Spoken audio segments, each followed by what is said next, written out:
Caucasus പർവ്വതനിരകളുടെ നിഴലിൽ മധ്യപൂർവേഷ്യയിൽ പുതിയ രാഷ്ട്രീയ സഖ്യങ്ങളും സമവാക്യങ്ങളും രൂപപ്പെടുകയാണ്. ഇത് ആയുധങ്ങളുടെ, എണ്ണയുടെ, പൂർവ്വവൈരാഗ്യങ്ങളുടെ, പുതിയ യുദ്ധങ്ങളുടെ കഥയാണ്. ഇറാൻ്റെ വാതിൽക്കലുള്ള ഒരു മുസ്ലിം ഷിയ രാഷ്ട്രം ഇസ്രായേലിൻ്റെ ഏറ്റവും വലിയ സഖ്യശക്തിയായി എങ്ങനെ മാറി എന്നുള്ള കഥയിലേക്കാണ് നമ്മളൊന്ന് പോകുന്നത്. Welcome to white board stories. 1 കോടി ജനസംഖ്യയുള്ള, അതിലെ 95% മുസ്ലിമുകളായുള്ള, ബാക്കു തലസ്ഥാനമായുള്ള കാസ്പിയൻ കടലിൻ്റെ തീരത്തായി സ്ഥിതി ചെയ്യുന്ന അസർബൈജാനെ പറ്റിയാണ് നമ്മളൊന്ന് പറയുന്നത്. ഇറാൻ്റെ തൊട്ടടുത്ത രാജ്യമാണ്. ഇറാൻ്റെ സഖ്യശക്തിയായി ഇറാനോട് ചേർന്ന് നിൽക്കേണ്ട ഒരു രാജ്യമാണ്. പക്ഷേ ഇന്നത്തെ രാഷ്ട്രീയ സിറ്റുവേഷനിൽ ഇസ്രായേലിൻ്റെ ഏറ്റവും വലിയ സഖ്യശക്തിയാണ് ഈ മുസ്ലിം രാജ്യം. കഥ ആരംഭിക്കുന്നത് 1991 സോവിയറ്റ് യൂണിയൻ്റെ പിളർപ്പിലൂടെയാണ്. അതുവരെ സോവിയറ്റ് യൂണിയൻ്റെ ഭാഗമായിരുന്നു അസർബൈജാൻ എന്ന് പറയുന്ന രാജ്യം. 91 സോവിയറ്റ് യൂണിയൻ പിളരുകയും അസർബൈജാൻ ഒരു സ്വതന്ത്ര രാജ്യമായി നിലവിൽ വരികയും ചെയ്തു. ലോകത്ത് ബാക്കിയുള്ള രാജ്യങ്ങളെല്ലാം ആ സമയത്ത് അസർബൈജാൻ എന്ന് പറയുന്ന വാക്ക് എങ്ങനെ കൃത്യമായി ഉച്ചരിക്കാം എന്ന് പഠിക്കുന്ന നേരത്ത് ഇസ്രായേലിലെ നയതന്ത്രജ്ഞ ഒരു അവസരം മുന്നിൽ കണ്ടു. അവർ അസർബൈജാൻ്റെ പ്രാഥമിക ഗവൺമെൻറ്റുമായി കോൺടാക്റ്റിലെത്തുകയും അസർബൈജാനെ ഒരു ഇൻഡിവിജ്വൽ രാജ്യമായി അംഗീകരിക്കുകയും ചെയ്തു. മറ്റ് രാജ്യങ്ങളൊന്നും അത് ചെയ്തു വരുന്നില്ലായിരുന്നു. അപ്പോൾ എല്ലാവരും ചെയ്യുന്നതിന് മുമ്പ് തന്നെ ഇസ്രായേൽ അത് ചെയ്തു. അപ്പോൾ ഇസ്രായേൽ അങ്ങനെ ചെയ്യാനുള്ള പ്രധാന കാരണം ഏതാണ്ട് 400 മൈൽ ബോർഡറാണ് ഈ അസർബൈജാന് ഇറാനുമായി ഉള്ളത്. അസർബൈജാനെയും ഇറാനെയും സെപ്പറേറ്റ് ചെയ്യുന്നത് 2 മൗണ്ടൻ റീജിയൻസാണ്. ഒന്ന് നേരത്തെ പറഞ്ഞ പോലെ കോക്കസസ് മൗണ്ടൻ റീജിയൻസാണ്. അതിൻ്റെ പേര് പ്രൊനൗൺസ് ചെയ്യുമ്പോൾ ചെറിയ ചില മിസ്റ്റേക്ക് വന്നേക്കാം. പിന്നെ ഒന്ന് തൈലിഷ് മൗണ്ടൻ റീജിയൻസാണ്. ഇത് രണ്ടുമാണ് ഇറാനും അസർബൈജാനും ഇടയിലുള്ള ഡിവിഷൻ എന്ന് പറഞ്ഞു കഴിഞ്ഞാൽ. ഇറാൻ്റെയും അസർബൈജാൻ്റെയും കഥ കുറച്ച് കാലപ്പഴക്കം ചെന്നതാണ്. കുറച്ച് കാലപ്പഴക്കം എന്ന് പറഞ്ഞാൽ 2ാം ലോക മഹായുദ്ധത്തിൻ്റെ സമയത്ത് തുടങ്ങിയ ഒരു പ്രശ്നമാണത്. അന്ന് ആ സ്ഥലമെല്ലാം ആക്രമിച്ച സോവിയറ്റ് യൂണിയൻ ഇറാൻ്റെ വടക്ക് ഭാഗത്ത് വരുന്ന സ്ഥലമെല്ലാം പിടിച്ചടക്കിയിട്ട് അവിടെയെല്ലാം അസർബൈജാൻ്റെ ആൾക്കാർ ആക്റ്റീവായി താമസിക്കാനും ജീവിക്കാനും തുടങ്ങി. ഇന്ന് ഇറാനിൽ, അത് പറഞ്ഞുകൊണ്ടിരിക്കുമ്പോൾ തന്നെ, ഇന്ന് ഇറാനിൽ ഏതാണ്ട് 2 കോടി ആൾക്കാർ അസർബൈജാനികളാണ്. ഇത് അസർബൈജാനിൻ്റെ ജനസംഖ്യയേക്കാളും കൂടുതലാണ് ഇറാൻ്റെ അകത്തുള്ള അസർബൈജാനികളുടെ എണ്ണം. അപ്പോൾ ഇതും ഒരു വലിയ ഫ്രിക്ഷൻ പോയിൻ്റാണ്. ഇറാൻ്റെ ഒരു ദൈവാധിപത്യം എന്നുള്ള ഒരു പ്രത്യയശാസ്ത്രവും അവരുടെ ഒരു തിയോക്രാറ്റിക് ഗവൺമെൻറ് ഐഡിയോളജിയും അസർബൈജാൻ്റെ ഒരു പ്രോ വെസ്റ്റേൺ, അതായത് അസർബൈജാൻ കുറച്ചും കൂടെ ഓപ്പണാണ്, കുറച്ചുകൂടി വെസ്റ്റേൺ ഐഡിയോളജീസിന് അക്സെപ്റ്റ് ചെയ്യുന്ന ഒരു രാജ്യമാണ്. അപ്പോൾ ആ ഒരു ഇഷ്യൂവും ഇതിൻ്റെ അകത്ത് ഈ 2 രാജ്യങ്ങളും തമ്മിലുള്ള പ്രശ്നത്തിന് കാരണമായിട്ടുണ്ട്. അപ്പോൾ ഞാൻ പറഞ്ഞു വന്നത്, സോവിയറ്റ് യൂണിയൻ 2ാം ലോക മഹായുദ്ധത്തിൻ്റെ സമയത്ത് ഈ വടക്ക് ഭാഗത്ത്, ഇറാൻ്റെ വടക്ക് ഭാഗത്തുള്ള സ്ഥലങ്ങളെല്ലാം പിടിച്ചടക്കുകയും അത് അസർബൈജാൻ എന്ന് പറയുന്ന രാജ്യമായി മാറുകയും ചെയ്തു. പിന്നീട് കുറേ സ്ഥലങ്ങൾ വിട്ടുപോയി, അത് ഇറാൻ്റെ ഭാഗത്ത് വന്നു. ശരിക്കും അസർബൈജാൻ എന്ന് പറയുന്ന രാജ്യത്തിൻ്റെ സദേൺ സൈഡിലുള്ള സ്ഥലങ്ങളെല്ലാം, അതായത് തെക്ക് ഭാഗത്തുള്ള സ്ഥലങ്ങളെല്ലാം ഇറാൻ്റെതായി മാറി. അവിടെയാണ് ഞാൻ നേരത്തെ പറഞ്ഞ പോലെ ഈ 2 കോടിയോളം വരുന്ന അസർബൈജാനി മുസ്ലിംസ് താമസിക്കുന്നത്.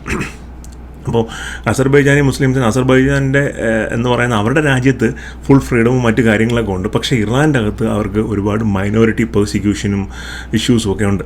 അപ്പോൾ അതുകൊണ്ട് തന്നെ ഇറാനും അസർബൈജാനും തമ്മിൽ വലിയ സ്വരച്ചേർച്ചയിലുള്ള 2 രാജ്യങ്ങളല്ല, അവർ തമ്മിൽ വലിയ പ്രശ്നമാണ്. ഈ അവസരമാണ് ഇസ്രായേൽ മുന്നിൽ കണ്ടത്. അപ്പോൾ ഇസ്രായേൽ നേരെ 91 അസർബൈജാനെ ഇൻഡിവിജ്വൽ രാജ്യമായി അംഗീകരിക്കുകയും അവരുമായിട്ട് കരാറും മറ്റു കാര്യങ്ങളൊക്കെ ഒപ്പിടുകയും ചെയ്യും, വ്യാപാര കരാറുകളൊക്കെ. എന്തായിരുന്നു ഈ വ്യാപാര കരാർ?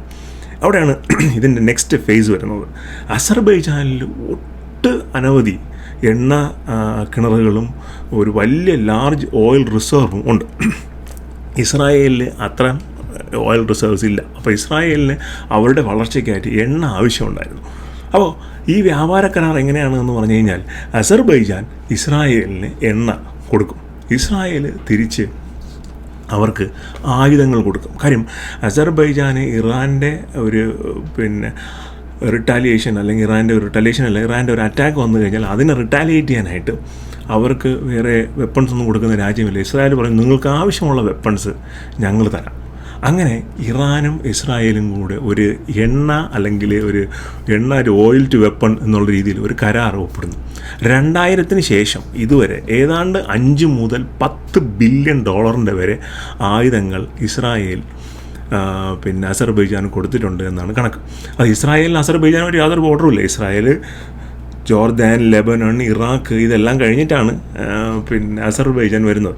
എന്നിട്ടും ഈ 2 രാജ്യങ്ങളും തമ്മിൽ വളരെ ശക്തമായ ഒരു സഖ്യശക്തി അവിടെ രൂപം കൊണ്ടു, കോമൺ ആയിട്ടുള്ള ഇറാൻ എന്ന് പറയുന്ന എനിമിക്ക് എതിരെ. എന്നാൽ ഈ സഖ്യം ഇതിൻ്റെ 3ാമത്തെ പില്ലർ പോയിൻ്റ്, അതായത് 2 പില്ലർ പോയിൻ്റ് ഉണ്ടായിരുന്നു. ഒന്ന് ഓയിൽ, ഒന്ന് വെപ്പൺ.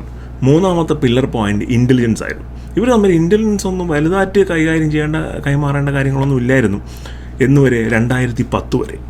2010 ആയപ്പോൾ എന്ത് സംഭവിച്ചെന്ന് പറഞ്ഞാൽ ഇറാൻ അവരുടെ ന്യൂക്ലിയർ ഡെവലപ്മെൻറ്റ് പ്രോഗ്രാം ആക്സലറേറ്റ് ചെയ്തു, അതിന് വേഗത കൂട്ടി.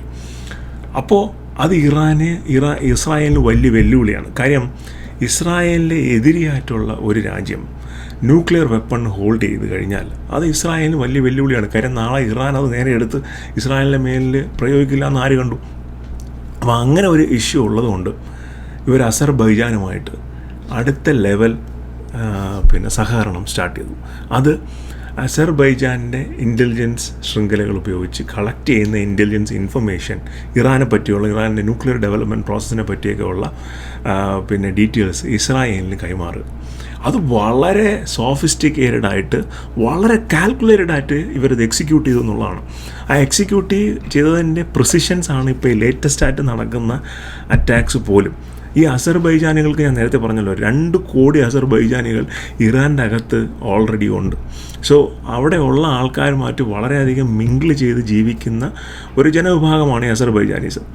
അപ്പോൾ ഈ സ്പൈ നെറ്റ്വർക്കും ഈ ഇൻഫർമേഷൻ കളക്ട് ചെയ്യലുമൊക്കെ ഇസ്രായേലിന് ചെയ്തു കൊടുക്കുന്നത് അസർബൈജാൻ്റെ സ്പൈയും അവരുടെ ടീമും ഒക്കെയാണ്. അത് കറക്റ്റായിട്ട് ഇൻഫർമേഷൻ ഇവർക്ക് കിട്ടുന്നു, ഇവർ അറ്റാക്കുകൾ അവിടെ എക്സിക്യൂട്ട് ചെയ്യുന്നു. ഇത് 2010-ന് ശേഷം നിങ്ങൾ ഇസ്രായേലിൻ്റെ ടാർഗറ്റഡ് അറ്റാക്സ് നോക്കിക്കഴിഞ്ഞാൽ മനസ്സിലാവും ഇറാൻ്റെ ന്യൂക്ലിയർ സയൻറ്റിസ്റ്റും ന്യൂക്ലിയർ ഫെസിലിറ്റീസിലും ഒക്കെ നടക്കുന്ന അറ്റാക്കുകളിൽ ഒരു വലിയ അറ്റാക്കുകളും വളരെ പ്രിസൈസ് ആൻഡ് ടാർഗറ്റഡ് ആയിരുന്നു. അത് എങ്ങനെയാണ് ഇസ്രായേലിന് ഇൻഫർമേഷൻ കിട്ടുന്നതെന്ന് പറഞ്ഞാൽ അസർബൈജാനുമായിട്ടുള്ള വളരെ ശക്തമായിട്ടുള്ള നെറ്റ്വർക്കിലൂടെയാണ് ആ ഇൻഫർമേഷൻ ഇവരിലോട്ട് എത്തുന്നത്. അപ്പോൾ ഇതിപ്പം നമുക്ക് കഥ കേൾക്കുമ്പോൾ തോന്നുന്നു ഇപ്പോൾ അസർബൈജാൻ ഇതിൽ നിന്നൊന്നും കിട്ടുന്നില്ലല്ലോ, എന്തിനാണ് അസർബൈജാൻ ഇസ്രായേലിന് കൊടുക്കുന്നത്? അങ്ങനെയല്ല. 2020 ഒരു യുദ്ധം അസർബൈജാനും തൊട്ടടുത്ത അയൽവാസികളുമായ അർമേനിയയുമായിട്ടുണ്ടായി. അത് നഗോർണോ കറബാബ് യുദ്ധമാണ്. ഈ യുദ്ധത്തിൽ ഈ അർമേനിയ കുറേ സ്ഥലങ്ങൾ 1990-ലൊക്കെ അസർബൈജാൻ്റെ അടുത്തുനിന്ന് പിടിച്ചു വെച്ചിട്ടുണ്ടായിരുന്നു. ഈ സോവിയറ്റ് യൂണിയൻ്റെ സ്പ്ലിറ്റ് വന്ന സമയത്ത് അത് ശരിക്കും അസർബൈജാൻ്റെ സ്ഥലങ്ങളായിരുന്നു. പക്ഷേ അന്ന് അർമേനിയ ആ സ്ഥലങ്ങളെല്ലാം മിലിറ്ററി അക്വിസിഷനിലൂടെ പിടിച്ചു വെച്ചിട്ടുണ്ട്. ഈ 2020 നടന്ന യുദ്ധത്തിൽ അസർബൈജാനെ കയ്യും മെയ്യും മറന്ന് ഇസ്രായേൽ സഹായിച്ചു. കമക്കാസെ ഡ്രോൺസ്, ബാരക് മിസൈൽസ്, അങ്ങനെ നൂതനമായിട്ടുള്ള എല്ലാ വെപ്പൺ സിസ്റ്റംസും ഇസ്രായേൽ അസർബൈജാന് കൊടുക്കുകയുണ്ടായി.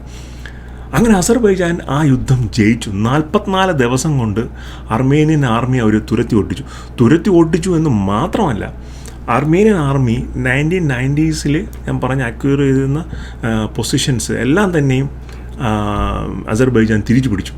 അവർക്ക് നഷ്ടപ്പെട്ട 30 വർഷം മുമ്പ് അവർക്ക് നഷ്ടപ്പെട്ട സ്ഥലങ്ങളെല്ലാം തന്നെ അവർ യുദ്ധത്തിലൂടെ തിരിച്ചു പിടിച്ചു. യുദ്ധം ജയിക്കാനുള്ള ഒരേ ഒരു കാരണം ഇസ്രായേൽ അവർക്ക് കൊടുത്ത മിലിറ്ററി സപ്പോർട്ടായിരുന്നു. അപ്പോൾ വളരെ ശക്തമായി ഇസ്രായേലിൻ്റെ സപ്പോർട്ട് അസർബൈജാനും കിട്ടിയിട്ടുണ്ടായിരുന്നു. തിരിച്ച് ഇറാനെ കുറിച്ചുള്ള എല്ലാ ഇൻഫർമേഷൻസും ഇവർ പാസ് കൊടുക്കുന്നുണ്ടായിരുന്നു. അങ്ങനെ ഇരിക്കെ ഇറാന് തന്നെ മനസ്സിലായി അസർബൈജാൻ ഒരു വലിയ പ്രശ്നക്കാരനായി വന്നുകൊണ്ടിരിക്കുകയാണെന്നുള്ളത്. അതിനകത്ത് വേറൊരു സംഭവം എന്ന് വെച്ചാൽ, അത് ഞാൻ പറയാൻ വിട്ടുപോയില്ലെങ്കിൽ, ഈ ഇറാൻ്റെ ന്യൂക്ലിയർ ഫെസിലിറ്റികളെല്ലാം ഈ താലിഷ് കോക്കസസ് മലനിരകളിൽ നിന്നാണ് നമുക്ക് കൃത്യമായിട്ട് അറിഞ്ഞുകൂടെ എവിടെയാണെന്ന്. പക്ഷേ പല ഏജൻസികളുടെ റിപ്പോർട്ടുകൾ പറയുന്നത് ഈ സ്ഥലങ്ങളിൽ എവിടെയാണ് എന്നുള്ളതാണ്. അപ്പോൾ ഇവിടെ ഇതിൻ്റെ സ്പൈ നെറ്റ്വർക്ക് അവരുടെ മൗണ്ടൻ റീജിയൻസിൽ അവരുടെ ഡ്രോണും മറ്റു കാര്യങ്ങളൊക്കെ ഉപയോഗിച്ച് ഇതിൻ്റെ ഡീറ്റെയിൽസ് കളക്ട് ചെയ്യാനും അസർബൈജാൻ ഇവരെ ഹെൽപ്പ് ചെയ്തു. ഇസ്രായേൽ നടത്തിയ പല ഡ്രോൺ അറ്റാക്കുകളുടെയും ഒരു ടെസ്റ്റ് ഏരിയ എന്ന് പറഞ്ഞു കഴിഞ്ഞാൽ അസർബൈജാനിലെ മിലിറ്ററി ബേസുകളായിരുന്നു. അസർബൈജാനിലെ മിലിറ്ററി ബേസുകളിൽ നിന്നായിരുന്നു ഇറാനെതിരെയുള്ള ആക്രമണങ്ങൾ ഇസ്രായേൽ ലോഞ്ച് ചെയ്തത്, പ്രത്യേകിച്ചും ഡ്രോൺ ബേസ്ഡ് അറ്റാക്കുകൾ എല്ലാം തന്നെ അത് പലതും ടെസ്റ്റിംഗ് ഗ്രൗണ്ടായിരുന്നു. ഓക്കെ, ഇവിടെ നിന്ന് ഈ മലനിരകളിൽ ഡ്രോൺ ഉപയോഗിച്ച് എങ്ങനെ അറ്റാക്ക് ചെയ്യാം, അങ്ങനെ അറ്റാക്ക് ചെയ്ത് കഴിഞ്ഞാൽ നമ്മൾ എന്തൊക്കെ കാര്യങ്ങൾ ശ്രദ്ധിക്കണം എന്നൊക്കെ ഉള്ളതിൻ്റെ എല്ലാ ടെസ്റ്റിംഗ് ഫെസിലിറ്റീസിനുള്ള ഓപ്ഷൻ കൊടുത്തത് അസർബൈജാനായിരുന്നു. അസർബൈജാൻ അങ്ങനെ ഇറാൻ ഒരു വലിയ തലവേദന സൃഷ്ടിക്കുന്ന ഒരു സാഹചര്യം ഉണ്ടായി. 2024 ഇറാൻ്റെ പ്രസിഡന്റ് പറഞ്ഞു, ഇസ്രായേലിനെ അറ്റാക്ക് ചെയ്യുന്നതിനേക്കാൾ എളുപ്പം നമ്മൾ അസർബൈജാൻ്റെ മിലിറ്ററി ബേസുകളെ അറ്റാക്ക് ചെയ്യുക എന്നുള്ളതാണ്. അവർ പക്ഷേ അത് ചെയ്തില്ല, അങ്ങനെ അവർ പറയുകയുണ്ടായി. അപ്പോൾ അത്രമേൽ തലവേദനയാണ് ഈ അസർബൈജാൻ്റെ സ്പൈ നെറ്റ്വർക്കുകളും അവരുടെ മിലിറ്ററി ബേസസും ഇറാന് നൽകിക്കൊണ്ടിരുന്നത്. ഇത് കേവലം ഒരു ദിവസം കൊണ്ട് ഉണ്ടായ ഒരു സംഭവമല്ല. ഞാനീ പറഞ്ഞ പോലെ 90കളിൽ തുടങ്ങി ഓരോ പതിറ്റാണ്ടുകൾ കഴിയും തോറും വളരെയധികം മുറുകി അല്ലെങ്കിൽ വളരെയധികം വിശ്വസ്ത ആർജിച്ച ഒരു സഖ്യശക്തിയായിരുന്നു. Okay, I have your back, you have my back എന്നുള്ള രീതിയിൽ ഒരു കൊടുക്കൽ വാങ്ങലിനപ്പുറം ഒരു ശക്തമായ കോമൺ എനിമീസിനെതിരെ ആ മധ്യപൂർവ്വ ഏഷ്യയിൽ ഒരു സഖ്യശക്തി രൂപപ്പെടാൻ ഇത് സഹായിച്ചിട്ടുണ്ട്. തൊട്ടപ്പുറത്ത് തുർക്കിയുണ്ട്, തുർക്കിയുടെ ഒരു സ്റ്റാൻഡുണ്ട്. ഈവൻ ഇസ്രായേൽ ഗാസയിൽ ആക്രമണം നടത്തിയ സമയത്തും ഇസ്രായേലിൻ്റെ പുറത്തൊരു ടെറർ അറ്റാക്ക് വന്ന സമയത്തും അസർബൈജാൻ അവരുടെ പ്രസിഡൻഷ്യൽ പ്രസിഡൻറ്റിൻ്റെ അടുത്ത് അഡ്വൈസ് ചെയ്യുന്ന ആ ഏറ്റവും ചീഫായിട്ടുള്ള ആളെ അവർ ഇസ്രായേലിലേക്ക് അയക്കുകയും അവർ അസർബൈജാൻ്റെ ഫുൾ സപ്പോർട്ട് ഇസ്രായേലിൻ്റെ കൂടെ ഉണ്ട് എന്ന് ഉറപ്പ് കൊടുക്കുകയും ചെയ്തു. അത് കഴിഞ്ഞ് പല രാജ്യങ്ങളും ഇസ്രായേലുമായിട്ടുള്ള ബന്ധം വേർപ്പെടുത്തണം, അങ്ങനെ ബന്ധം നമുക്ക് കീപ്പ് ചെയ്യാൻ പറ്റില്ല, അവരുടെ പുറത്തുള്ള ഉപരോധത്തിൽ പങ്കുചേരണം എന്നൊക്കെയുള്ള സ്റ്റാൻഡ് എടുത്തപ്പോൾ അസർബൈജാൻ പറഞ്ഞു പറ്റത്തില്ല, Israel is our trusted ally, we are not going to leave Israel out എന്നുള്ള ഒരു സ്റ്റാൻഡാണ് അന്ന് അസർബൈജാൻ എടുത്തത്. അതുപോലെ തന്നെ ഇസ്രായേലുമായി ചേർന്ന് നിൽക്കുന്നതുകൊണ്ട് തന്നെ ഇൻ്റർനാഷണൽ അലൈസിൻ്റെ അടുത്ത്, പ്രത്യേകിച്ചും വെസ്റ്റേൺ അലൈസിൻ്റെ അടുത്ത് അസർബൈജാനും വലിയ സപ്പോർട്ട് കിട്ടുന്നുണ്ട്. അസർബൈജാൻ യൂറോപ്പിലോട്ടും നാച്ചുറൽ ഗ്യാസ് സപ്ലൈ ചെയ്യുന്നുണ്ട്. അപ്പോൾ റഷ്യ മാറ്റി വേറെ നാച്ചുറൽ ഗ്യാസിൻ്റെ സപ്ലൈ സോഴ്സുകൾ നോക്കുന്ന യൂറോപ്പിന് വലിയൊരു ആശ്വാസമാണ് അസർബൈജാൻ. അപ്പോൾ യൂറോപ്പിൻ്റെ അടുത്തും അമേരിക്കയുടെ അടുത്തും എല്ലാം അസർബൈജാൻ ഒരു റെക്കഗ്നേഷൻ കിട്ടാനും അവരുടെ എല്ലാവരും സപ്പോർട്ട് കിട്ടാനും ഇസ്രായേലുമായിട്ടുള്ളൊരു ഫ്രണ്ട്ഷിപ്പ് അവരെ ഹെൽപ്പ് ചെയ്യുന്നുണ്ട്. അതുകൊണ്ട് തന്നെയാണ് അവർ ഇസ്രായേലുമായിട്ട് ഒരു മതത്തിനും അപ്പുറം അല്ലെങ്കിൽ ഒരു ഡിഫൈൻ ചെയ്യപ്പെട്ട രാഷ്ട്രീയ സമവാക്യങ്ങൾക്കും അപ്പുറം ഇസ്രായേലുമായി കൈകോർക്കാനുള്ള പ്രധാനപ്പെട്ട റീസൺ അതുതന്നെയാണ്. തങ്ങളുടെ രാജ്യത്തിന് എന്ത് സപ്പോർട്ട് ഇൻ്റർനാഷണൽ കമ്മ്യൂണിറ്റിയിൽ നിന്ന് കിട്ടുന്നു, തങ്ങളുടെ രാജ്യത്തിന് ഒരു റിലേഷൻ കൊണ്ട് എന്തുമാത്രം ബെനിഫിറ്റ് കിട്ടുന്നു എന്നുള്ളതാണ്. ഇറാൻ അതേസമയം 2 കോടി അസർബൈജാനികളെ കൊണ്ട് അല്പം പൊറുതിമുട്ടിഞ്ഞിരിക്കുന്ന അവസ്ഥയിലാണ്. കാര്യം അവരൊരുപാട് വെസ്റ്റേൺ ഐഡിയോളജീസിനെ സപ്പോർട്ട് ചെയ്യുന്ന ഒരു ഗ്രൂപ്പാണ്. അപ്പോൾ ആ ഗ്രൂപ്പിൻ്റെ ഇടയ്ക്ക് അവരുടെ ഫ്രീഡം ഓഫ് എക്സ്പ്രഷൻസിനൊക്കെ വിലക്കേർപ്പെടുത്തുക തുടങ്ങിയ ഒരുപാട് മൈനോറിറ്റി പെർസിക്യൂഷനൊക്കെ അവിടെ നടക്കുന്നുണ്ട് എന്നാണ് പറയപ്പെടുന്നത്. അങ്ങനെ ഇവർക്ക് ഇറാൻ വലിയ തലവേദന കൊടുക്കുന്ന രീതിയിൽ, ഉറക്കം കെടുത്തുന്ന രീതിയിൽ ഒരു വളരെ സൂപ്പർ സ്ട്രോങ് ആയ സഖ്യശക്തികളായിട്ട് ഇസ്രായേലും അസർബൈജാനും വളർന്നുകൊണ്ടിരിക്കുകയാണ്.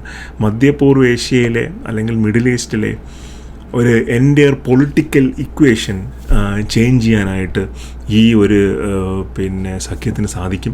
ബാക്കിയുള്ള രാജ്യങ്ങളും ആരുടെ സൈഡ് എടുക്കുന്നു, എങ്ങനെ അലൈൻ ആവുന്നു എന്നുള്ളതൊക്കെ വളരെ പ്രധാനപ്പെട്ട ഒരു കാര്യമാണ്. ഇസ്രായേൽ ഒരു ഫോർമിഡബിൾ ഫോഴ്സായിട്ട് വളർന്നുകൊണ്ടിരിക്കുകയാണ്. അവരുടെ സ്പൈ നെറ്റ്വർക്ക് ആയാലും അവരുടെ മിലിറ്ററി സിസ്റ്റംസ് ആയാലും അവരുടെ വെപ്പൺ സിസ്റ്റംസ് ആയാലും. അപ്പോൾ അത്തരം ഒരു ഗ്രോത്തിൽ ബാക്കിയുള്ള രാജ്യങ്ങൾ, പ്രത്യേകിച്ച് മുസ്ലിം രാജ്യങ്ങൾ എന്ത് സ്റ്റാൻഡ് എടുക്കുന്നു, അസർബൈജാൻ്റെ ഒരു സ്റ്റാൻഡ് അവർ ഫോളോ ചെയ്യുമോ, അല്ലെങ്കിൽ അവർ അസർബൈജാനെ ഈ സ്റ്റാൻഡിൽ നിന്നും പിന്നോട്ട് വലിക്കാൻ അസർബൈജാൻ്റെ പുറത്ത് സമ്മർദ്ദം ചെലുത്തുമോ, അങ്ങനെ തുടങ്ങിയ ഒട്ടനവധി ചോദ്യങ്ങൾ വരും വർഷങ്ങളിൽ അല്ലെങ്കിൽ വരുന്ന പതിറ്റാണ്ട് ഉത്തരം നമുക്ക് തന്നേക്കും. അപ്പോൾ എന്തായാലും ഈ വീഡിയോ നിങ്ങൾക്ക് ഇഷ്ടപ്പെട്ടു എന്ന് കരുതുന്നു. വീഡിയോ ഇഷ്ടപ്പെട്ടിട്ടുണ്ടെന്നുണ്ടെങ്കിൽ ലൈക്ക് ചെയ്യുക, ഷെയർ ചെയ്യുക, സബ്സ്ക്രൈബ് ചെയ്യുക. വീഡിയോ പറ്റിയുള്ള നിങ്ങളുടെ നിർദ്ദേശങ്ങൾ കമൻറ്റ് ചെയ്യുക. അപ്പോൾ മറ്റൊരു വീഡിയോ ആയിരിക്കും. ബൈ.